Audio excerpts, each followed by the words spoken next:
భారీ వర్షంతో జయశంకర్ భూపాలపల్లి జిల్లాలోని టేకుమట్ల రాఘవరెడ్డిపేట గ్రామాల మధ్య నిర్మించిన తాత్కాలిక మట్టి రోడ్డు కొట్టుకుపోవడంతో పలు గ్రామాలకు రాకపోకలు నిలిచిపోయాయి.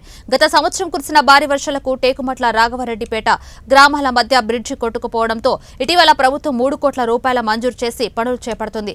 ఈ క్రమంలో రాకపోకల కోసం బ్రిడ్జి పక్కనే తాత్కాలిక మట్టి రోడ్డు నిర్మించారు. దీంతో కురిసిన భారీ వర్షానికి మట్టి రోడ్డు కొట్టుకుపోవడంతో టేకుమట్ల రాఘవరెడ్డిపేట, ఎంపేడు, జమ్మికుంటతో పాటు పలు గ్రామాలకు రాకపోకలు నిలిచిపోయాయి.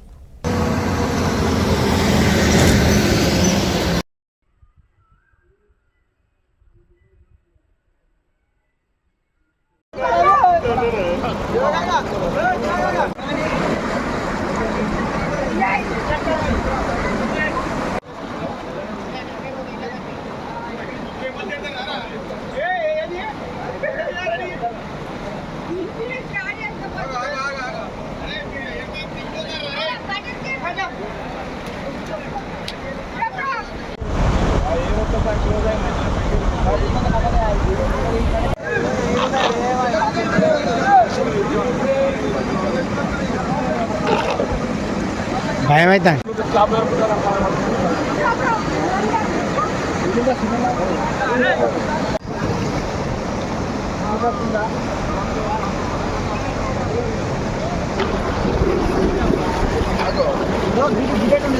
అది